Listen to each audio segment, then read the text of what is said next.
Ijoire from Victoria Okpa. Esther Ijoire from Victoria Okpa. Esther Ijoire from Victor whatever. Esther, Emma, what we in your door. You know good. Esther not good. Esther not bad. Esther doesn't scatter. Esther don't get husband. You wabo. Wawole. Egbe wagwe me. Ogbe na omoko no bun. Ogba apayo ware. No ro walking your door.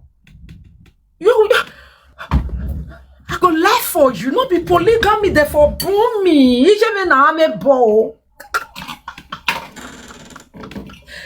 Umatoge. Iba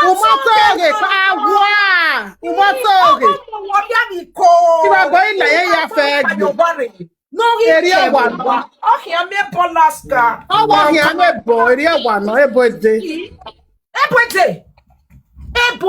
Ye. Oh, Anna. Ame bo watotsa. Wanjo. We are got the way to above. Ne not a polygamy home. Although here you solely and your husband. Akotare wa munusu budu. Are you me tata? You manga toyo gi ma ni Jesu. Hello? What be that? Esther Zagogwa from Victor Emma Yanu Binana, Ezagazaga la yegbe, Ulule la yegbe, Ulagbe Neji la yegbe, Iyan le, mi hogi huyana. Mi le Any me understand your muzzle. Umantic be jack with Facebook with the ba we fi who be atigbe. We ba bo yan like be. We dey enjoy it you go no the gift ni mama na. If I boy must la we go we allow. A gift na mo so me. Mo so me we go do we dey. We ame go do marema. E gift okpa ma mi e abin ma make to e ko we giwe gie won wu o mi o wa. Wo mi o to. I'm ready to get I don't you up back here. Get okay, Ben. Eh, yabe obeli. When I can't okay, Ben here. Okay, that is that. If you your own January to December. Esther here, Esther day. Esther here, Esther day. Esther here, Esther day. You don't have to stop. Hey, you don't have to. I'm wearing Canada. Oh, my way Canada must stop. Who saw the India like me more? Yeah, mommy, I don't see result for your saga of Esther. Saga man with you know. Me result they my own. Until today, we dey testimony dey all of una mouth now. Monica work best at the social media na. Make it best at why you fe. Wana vie what na go na make a shakara na give o se dek moment yo ave message agwe o Monica mama ma answer we say gbegi oko e why na vie Monica after una don still say una dey fight for am ayi wa be ze pe gbovo na wa la wari on wa bo wa mo wa la din Wana he no bovoma mene Monica o mo me gogo ya se neni wan o me go ne bovoma ije ne bovoma ogugwa Esther wa mo wala de bovona wa po waka gbina ne wa ya no wa lare kokobiri de minesta we uke hinge oga akpon mu wa ori oho no ma all the honey no way so appreciated say ije oga ti waya siriame no me mama emani gebena waga no a ije otiyan o ma mi opa no wa gbofo wana so ango egbina lare ya se gbijore emana maga aje osio ogun yehin imare ijore carry on ya he to no gbebi Emi na we. Dem marriage you gonna prophesy jore. I not tell you say kwe prophesy when you mwela wa anyway o. Mwela wa. Prophesy je. Dagbe man no ma call we ti prophesy dagbe lover si we. Abi yan ni bi yan agulo no we make na problem ro. Because you prophesy for Esther we marriage again na. Emi ogogo ehian mi o ehian ma ehian wona. dene na domano gi lebe marriage na nai. We magio what's in a vision we mana tell any where what the working lebe marriage na working le na umadege. You no see am. E dene na no why beta we Esther okwe no dova wo wa dem no dova wo why e blue eddy. Eh? Why una go ask? Eh? Una go ask una mommy, wetin dey pursue you for house where we dey fight for you? Una dey fight for una mommy dey run comot for house. Eh? Esther ari oko nu waya. Oga isi won gwi vie domini rewe bori ogo nu wa. When waya gwe Monica gbe na. Beti kon happen. Wetin kon happen you give we boa. Abieri boa wa mu waya yo mu wayare. Mu waya yo mu wayare. Wa iwe bo ba be boa mu wa. O se me na we bo ma o ne bo mu me. Iseti ya game yo bi amu me. Ge no mu wa e. Because of copyright, after he do marry all of una beaten, she not talk. Ayemi gbama very oni bagbona. Ami gbama ijore ni magba wi maseto. Then anytime nona swame me ana yememe hu ebe no there. Ona fiemi no gwela tian o balo ya fe ana ba be mi we. Renew stamp it makan.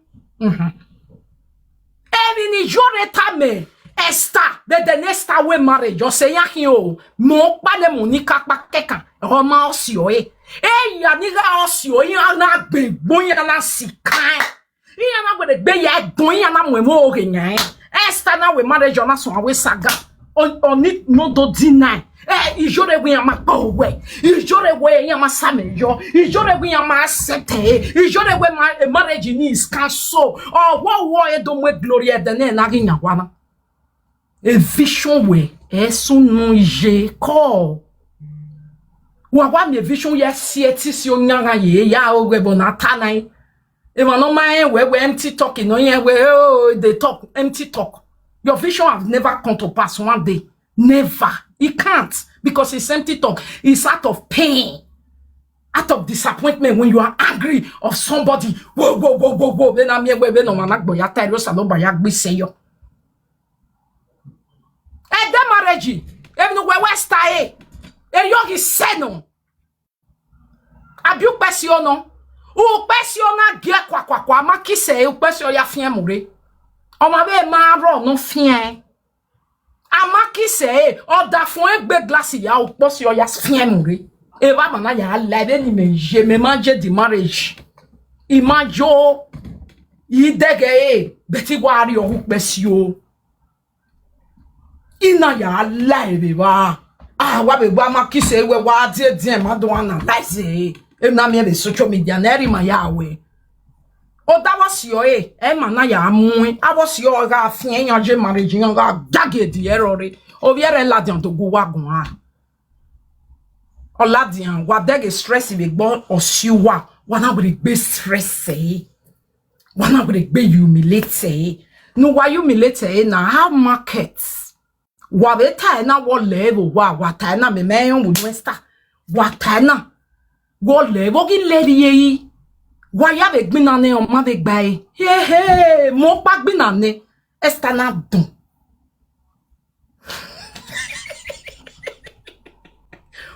e tempo be change la mo pa wa be gbina ne esta na wa ya dike wa be so wa ya je ga ye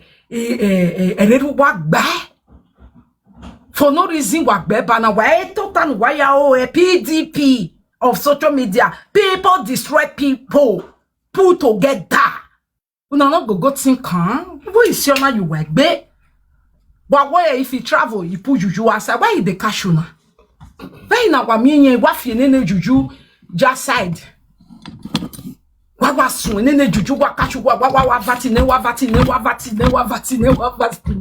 ga so e Becky he wa na Becky na we blue head wo vie wa mo kia yin eba we o wo vie jo we ki o vie jo we That was something to go back. I will go. A lovely mom, yo.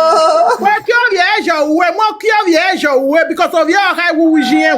Hey, man, tell the boy, Oh, we ò ga mẹ́ fi owó ẹ̀là do wa fi owó ẹ̀là do ya gbé osisi ju òun. oh, Yóò yeah, gbé máa ń làjọ náà sàn ayé wúrọ̀ kọ ẹ̀. Èrè ọ̀bẹ mu iye nu kòkò mọ̀ yọ̀bẹ mu yọ̀ ní ilẹ̀ I only go back by yes, and I can't see your bow. Since I don't know, I'll go along. Jẹ́ kí ẹ máa mi àwọn ọ̀bẹ ṣe yàn sí wọn abẹ́gẹ́ ní. Every week before, over na ya you know when we talk we can wije. Ona iga we ori no. Ori wo ami o bo oh, but like that, no, the Aboya to bi ori oro baba e be ete de no fwa wakara.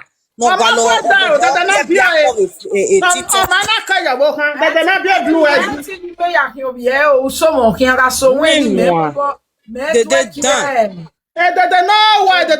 Wa mu enene color di yun ne. Odo je riri awun sana ku lo fa re.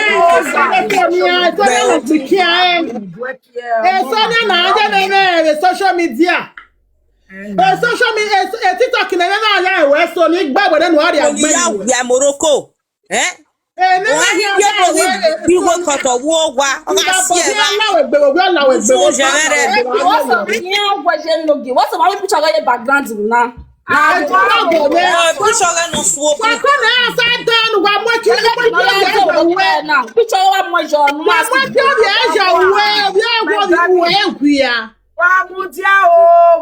Program was Sonia no keke Sonia no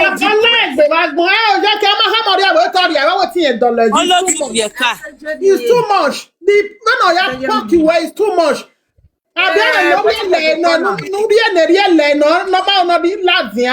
Ana tó rè gbé òkú ní àwa pa ẹ fò rẹ náà ó gbé ìgbélé tó rè. Ari e you man e fe. Òkú Nemo Pano esi egbo as a presenter. The social media na no set it come out good. Tell me one. Emana go buja ki we sa gaye mami pe wa ma wo na no vie hu we gwia. Uga bono gwari e da we no gwia. Donc non si Morocco be social media no gba lo. Ọmọ lẹ́mẹ̀tì kòkó tu yàrá tu rẹ̀ yà zara yọ̀ ọ̀bọ. Wọ́n ní tẹ́tí ìṣe dẹ́dẹ́ gbé yàrá gbọ́. Doctor lo, ìyá lẹ́sẹ̀ wẹ́ àrẹ. Ìyá lẹ́sẹ̀. Ìbàbọ̀ láwọ̀ ẹgbẹ̀ wa gbọ́n. Ukọ̀kọ́ tó tún zara àjù ọ̀bọ dédé dán. Only go no. Wọ́n máa fẹ́ lọ sẹ́tọ̀ ẹ̀ sábà over here. Ole gboku e yo je pe ma be gbeku. Ya gi ko ya ni si egbo ya gebe ni anje. Nya we madam viviere. Nye na wa zua bo to ewe bo. Du gbo bi obodo ya kumbo. Obi ga mu je wa go ya ni le gun toilet ya gi je aku e. Yo ni sale tu e tu wa ge Sonia ga ye na ge na wo gbo. Tonya, what was that to way or water and a boy burn? No, but on what you're not both where you are. No, boy, now it So, as I was saying, my lovely, amazing people, again now, una we no say na juju de te de cash una. Why did juju de cash una na? Na una di juju de cash so. Oma we wa gume gbobi me. Wana wa gbe ona do sigbi na no wa. Ona idokin gbina nu wa. No ma vese gbe na do a vese obiere. No ma eseti ya vese gbe. Mi ya sin wan ye. Wa ke to gbe ne gbe yo. Doge o. Wa doge o. Ade oni meti pe puze ne gbiyan. Hi. Gove a vese mo. Wana wa vese wana so angbina. Igbina wa gije. Akwa rewagwe olopo nuwa do wa magiri ya lo agweze ebo awa eti amuwa be no muwa na etu wa ohoho a osie ne bo na ngwa de okpa buwa na atabo e love na makuwo gwa na ya kuwe shoshi e love na makuwo gwa bamba na ya kuwe shoshi We are, ooh, one of the bois. Ave short. So they rave. Agwa Monica very TikToki. Eri ma wema. Me gwalu one wado we me la one abo via the 12 viewers. Eman the 12 viewers wash your we and dog me. Monica area wema. Lare nya pe no time. Lare ewene kokoko. Lare unu no si egbo. Lare unu no la lue. Iyabo. Waka ngombe gwa mi okoko. Waka ngombe gwa mi okoko. Gwa mi okoko.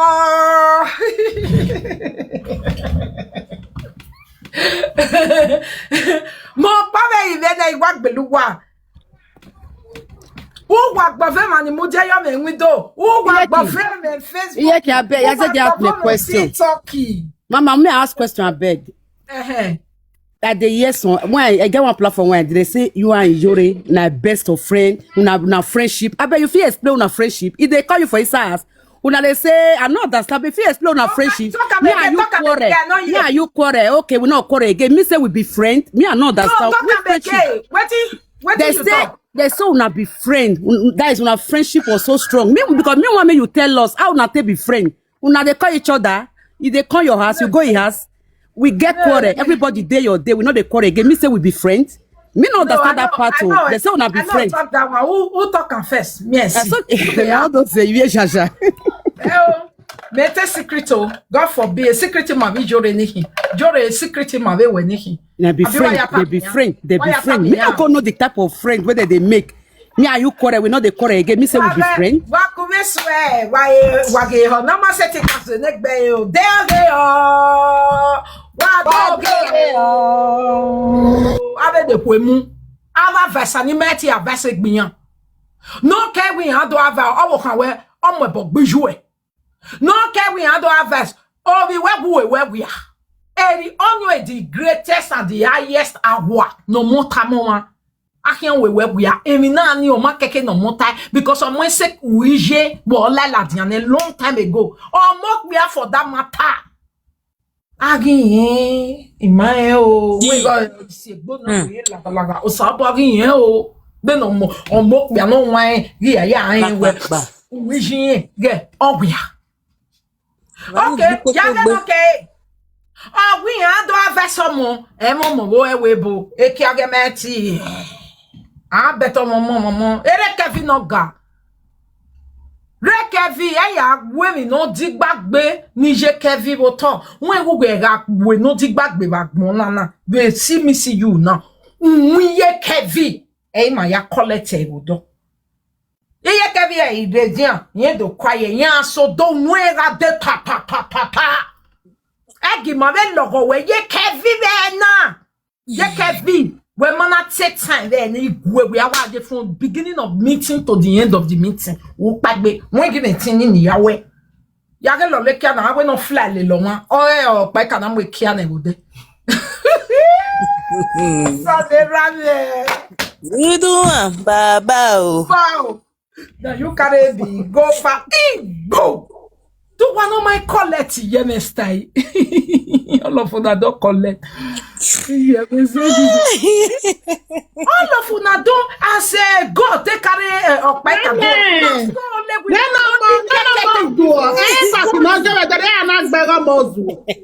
Yeah. I'm your sao ye.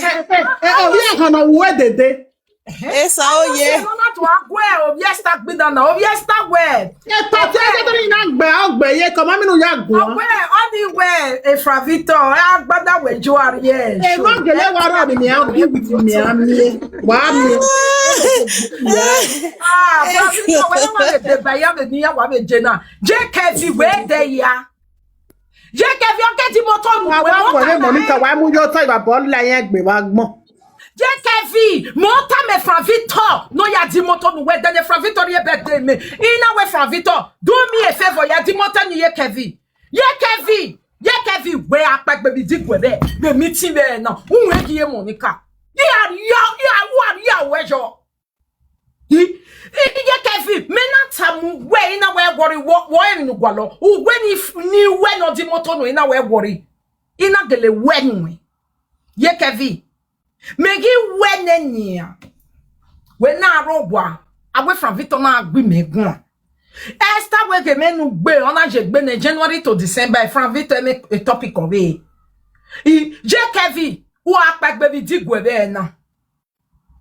Then na lucky we. Iwe no pa ika mwe kia no babu. No de ne mwe kia ne kwire. Kia ne kuyo ya wo lole kia. Kia ne la ba. E fo no ye abi ikun ya lu won me. Ano. Opa ikun ya lu won me UK. Becky. Emi wo da fiane no. Emi wo da fiane no. Wege de ajo ne mi wo da fiane wo do kai o ya hikiri.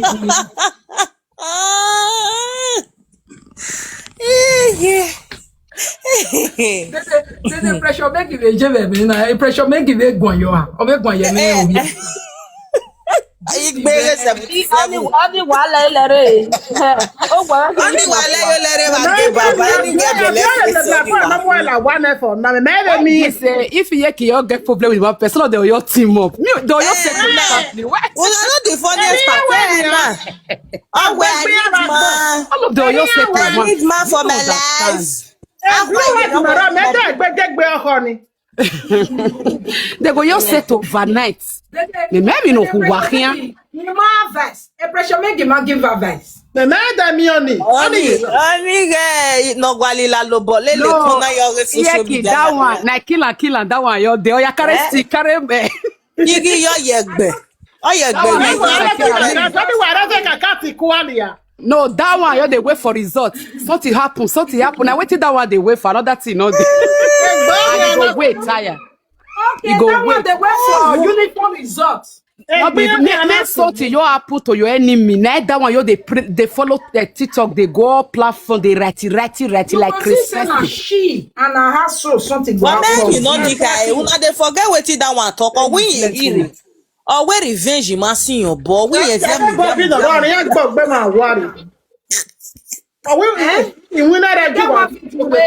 When lady or son do just now, he say. Now so you go say you want come back for revenge. Revenge you go lose your head. Oh. It's yeah, me Bobby ya lose. Eh, Mama Blue head or how I lose. I know you come for the second one, you go lose your head. Why agree? Mom Monica wa mujana. Ya no frakomos water. From Victor, you the feel say na let you want get right to talk to people wife. People not get right to talk to Juliet Agbontan Agbonre matter.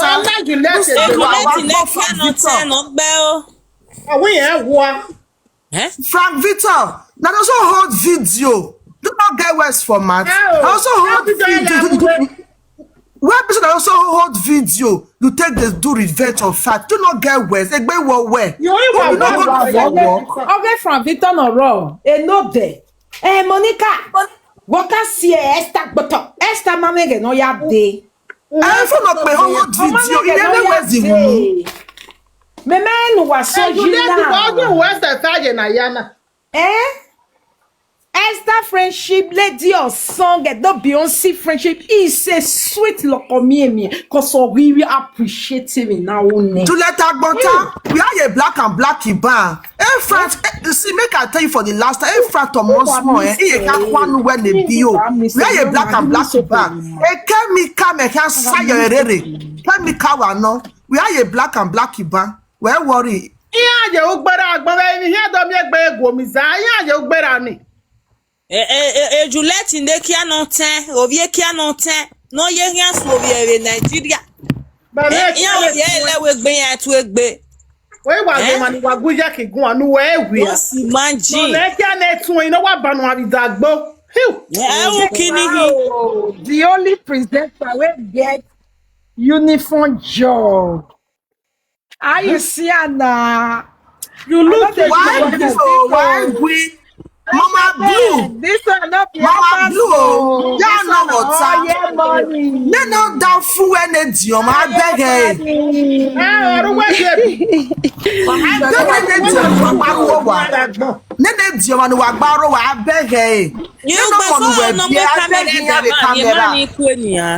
Yeah, yeah, I didn't know we are. Petit magatie, afankulu. Becky. Mama Blue de Ekwemwe. Azagbon Zaini, Ekwemwe. My intelligent. When mommy ever ne ya. Ole Morocco. My intelligent.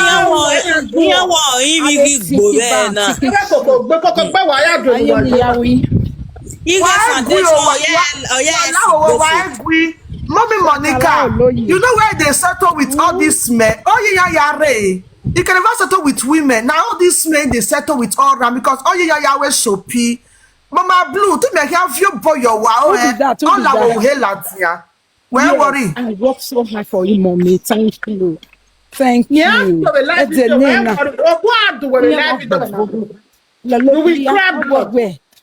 Come on, wear uniform. Let me see you. I'm going to work. Are you mad? Now you know my shift. They are mad. This I be cleaner like your husband. This I be cleaner like you.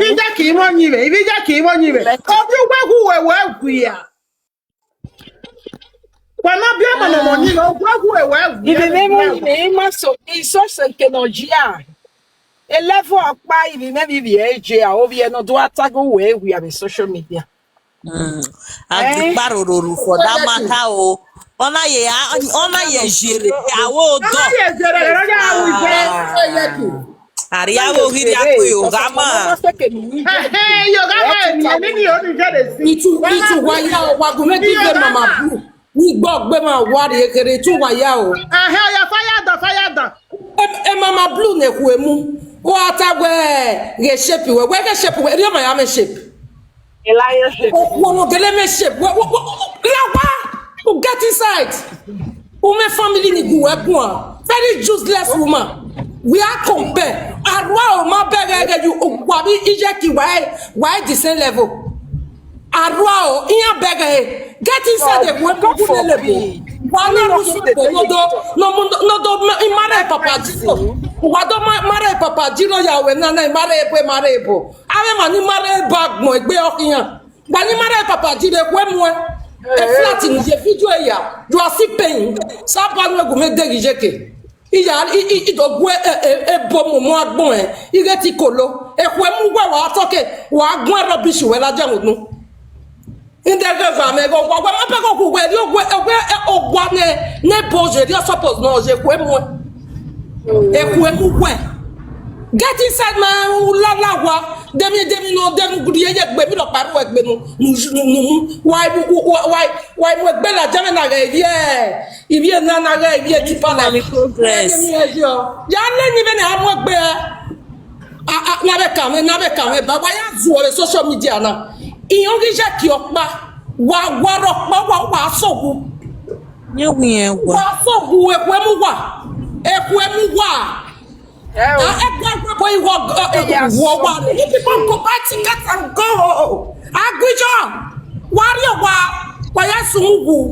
Right on, man. Because most of them they frustration this year especially that mama blue ni. Where my family no go wegon.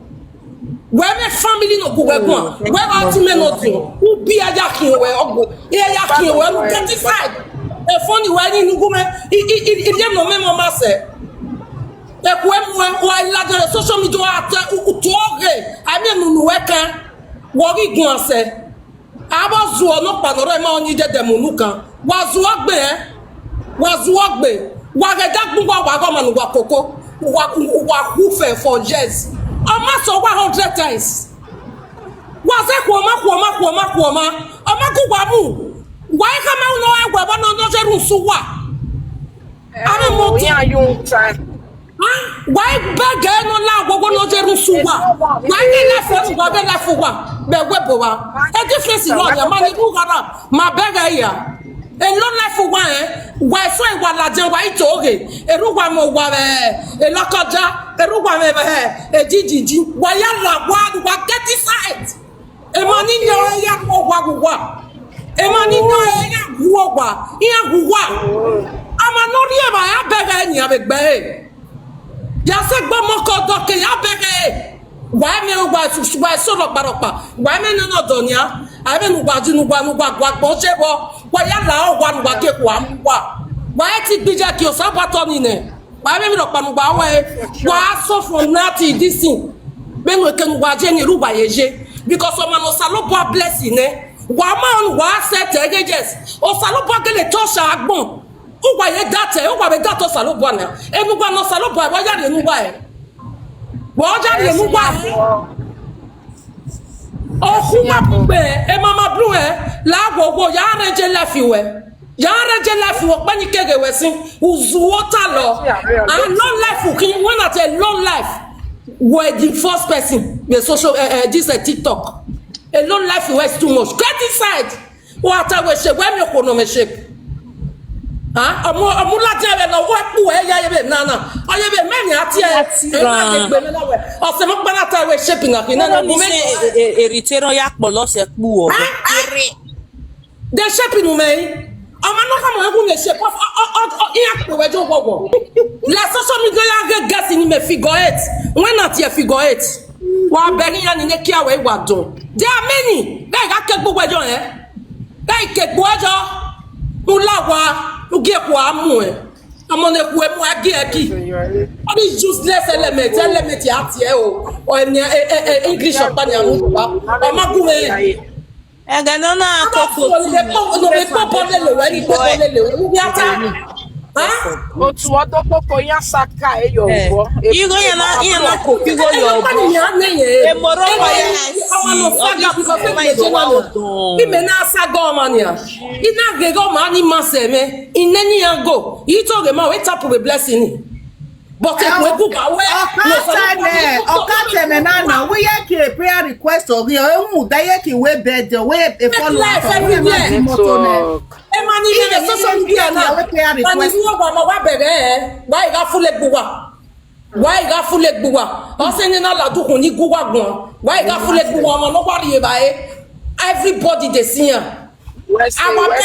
God bless amundan e guwa gbe guwa ju guwa to wa ya begi yeah wa iwe ya si e moroko ne wo wu yin ya le classic ave lo life na yan ri wo pese the social media Becky la wo ile video nu gba mo video wa ya video e video re ni agwa lo ewe ni gba lo bera ma ya so ya ibi ewu ewu ti we ni video ba bele face e no any we bele face akwa agere wa le mi e ba ja mu e bo papa ji lo ne ono na ono le bibire ko mo ne boye na no gba izu o social media imale ibo ogbe azu e bo no gele mo do wa no ku we ya re ya ruwa e bo no gele yo bo no ku e na do azu o social media why you get inside walawa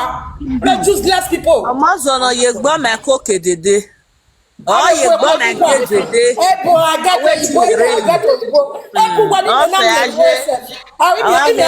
me no work be ni we ne dodo seri yen o so aje papa wa ba kun me wa de ekwe mu wa abe mo dan asa agato ibo amunene pola jania e gbagbo ma ho e ya si ran wa na re na me na mi black so ni be su seri bo beje anyo su wa bowo wa je gbe re amare bo aka ena dojo bo wa ka na mi bo aka me ti le bo wa la fu do gwe mo dagbon e for what ekwe mu wa ye rent iyan be dero ta wa ye rent I was ashamed of myself rent e boy ya win na ni go mi e bebe bi wuki how to pay house rent to pay ono na megiwa de ni ya fi uwa asungu abe mo dan nuwa ya ke nuwa na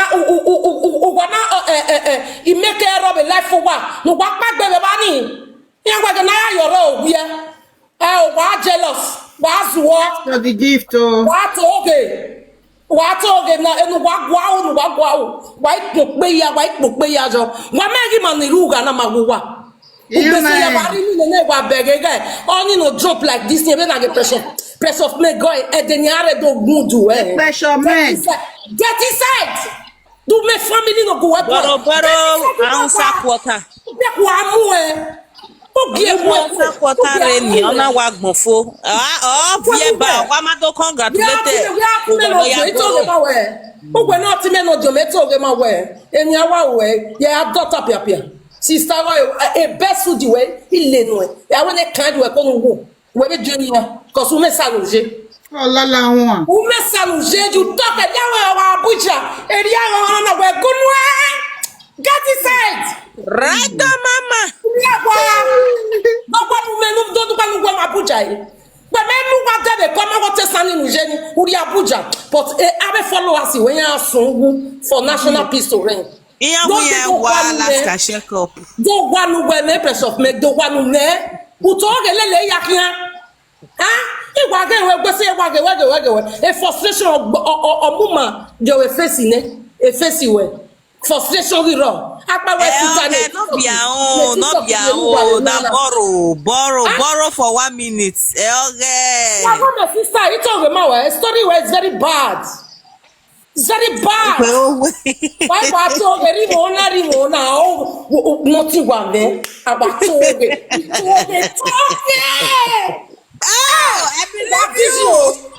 What is she? Oh, I'm going to wear a theatre with the who need a beer, Arani Massina. Oh, you wear a mass. I am more done. I am JJ people. Why, me, I not the social media. Oh, no, Salopa can no touching a blessings of God or life for money. Why you begging? Why you begging? Dimon Bagaboa. Even Nija Kimebo, Maso, why beggar? Mugaga said, was a no ball. No, they will go, no, give a woman, make any deep not wrong.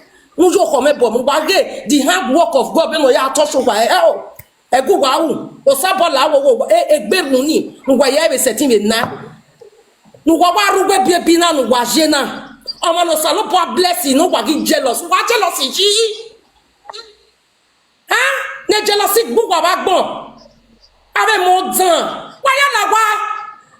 On no rie ba Facebook wa ya no rie ba TikTok na wa ya. Ave man de gbegba. What the reason why blue head na gbofo. Ni won se yen na we ni ye kipa ye TikTok re. No mi ni ya me kwesi ya sigbo. Omo no you get foundation ya sigbofo. Egbe so ya wa ni donate fi ya bere we ire foundation o ti lo. Ekpono muja address vije mo gbe so iwasagio wasawa. Why be tie na I want to belong. Why ya belong ari na? Ibata on my size. Ibate tutu ero wa egba. Wa mai super stage ni. Wala wa ga frustrate never go boy for going sa wala wa ya zu obodo abe mo dan.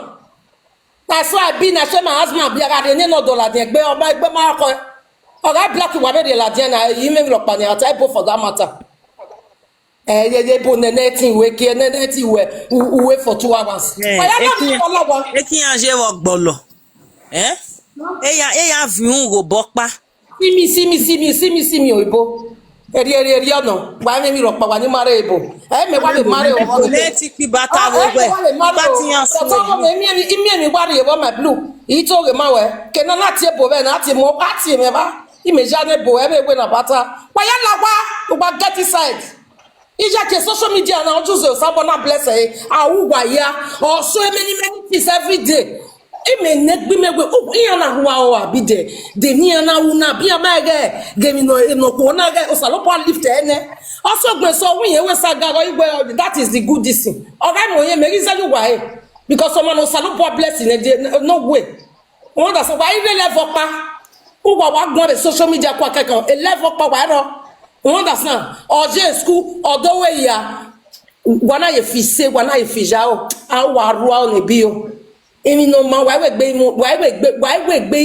be so without a blessing of Salopa no man wana that wana am a be one he told him why ya la why who disgrace go wa e mani boom you wa why do toge ken wa mi o wana me the video game matter no but why turn here wa fi we mani go wana go zo ma ya ya so ya man Yeah, that's true. Why lawa?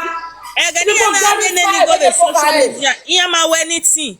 Iya yana form gallant. Egbe wa oho. Egani go iya yana mu logo bi. Na 2 years ya irian we ni ado de satana ka no mu ni ye Kevin no ni na wa gbonfo. 2 years oya irigo wala wa do do me wa le drive license. Very useless people. I mean, no matter where woman a small warning, Eddie and Wana, and then you have a great regoy, and you got why better your wife be writing here. Why make a family who are proud? Is you white so so Mamma, who bug no reckon. But what do I wear? Now maybe this one, Why look in the Bua in Wama? Eri o le ya gbe Felix na mala wa re no re ra fun wu yo a o. Won gbe obi odo tabi ma. Owo ma bi eri ye ma mi e o ke sun wu. Anje na. Wo ye wa we gbe wo yi to ge mo wa e mo te wa ta mo wa na wa we gbe ya rebrand. We were turn to new people. No, salo boave touch you. You understand? Because when we are you people, why me about social media? It's all them one. Who wanna be? Oh, you by mistake in la wabo. Who wanna be? I'm telling you people the truth. Why women no ma? O sa probably ya touch you. Why woni? Emi de mi dan gbewa. O ko wa de TikTok na ya wa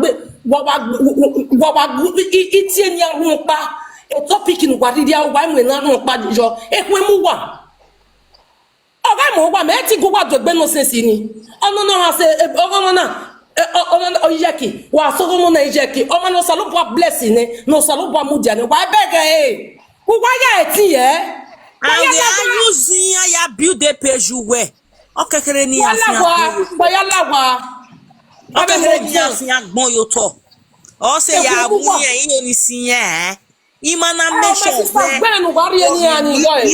because you worry any you want like a wa view boni because you gbere ni wa kwa lo o ma gbiyan na o antin ani ni ari yen gbere o gbere ni wa give yan woto a disgrace no worry mani ruga ma giejo ave montan no ni ne ra ewu ni o ma ejo gba ni wa we beg saloboa o we gallant moda saloboa la wo ebu meji nu me be mani awu me se ebu meji nu ya gbiyan mama we ọmọ wu amaite mortuary o obi era begigo no ya bere ra ave me gbe we oni dia wa ave hon de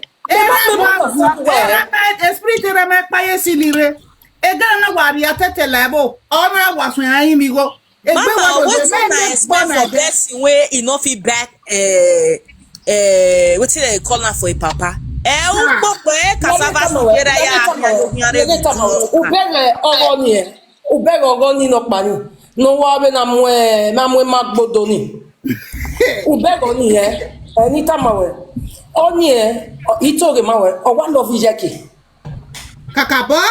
Oswe that evil ni you again I will be turn back. Awa. Only any problem. You told them away. Already to ya kick back again. What about again? Your change. You told them away. Ulebo miamo. Ya kuli mayakwa. Okay. Ubebe na Ye wa tota yewa. Oni love Jackie but jealousy oni ogbegbe. Uko na maese na de boma kwa. Ekite papa reserve nori yewe Como mais é no dia kwa you get as be only we be as well as square one because it pon we are go when o ma so da because I wa gie we wa gie we engage ina unumebe ina ni hello wayeme ni meta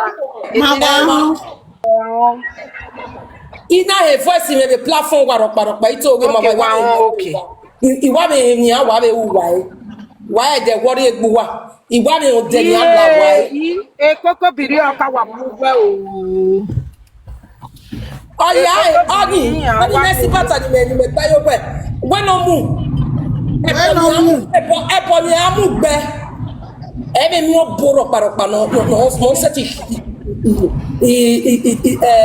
iye ni buru agwani. Wọ́n dà sàn dídí ebi jẹ́ wọ́n mú sẹ́ gbé tó fẹ́lẹ̀. wà change character wà change character. Ayé mà ní adíjú wẹ̀ gbé kàn ẹ́ ju wà ẹ̀họ́ wà mú. Ayé mà ní adíjú bọ̀ mú wà ẹ̀ character wà fún yẹn many people ìpẹ́yẹ gbé wà rẹ̀.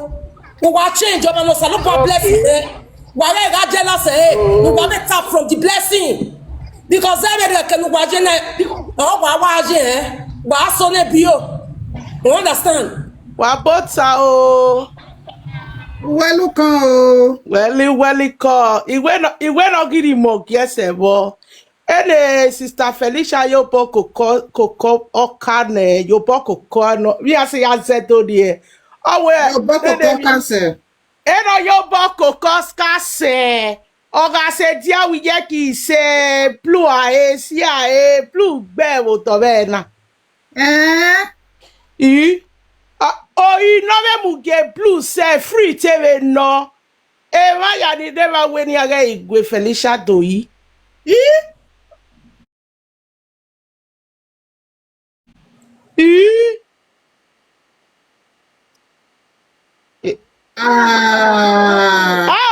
Eti toge jo.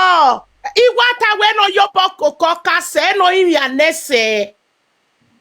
Because Felicia ma understand the inya sonore la video na. Exactly. A blue naga zeti because Felicia ya inya wo dollar or we what you get no to ya inya. Even not ya no na ya inya. Huh? Oh. No do gbé Ije kinawe ni etota. Ije kinawe ni etota we ya. Ome when the mama blue no la wa. Yes.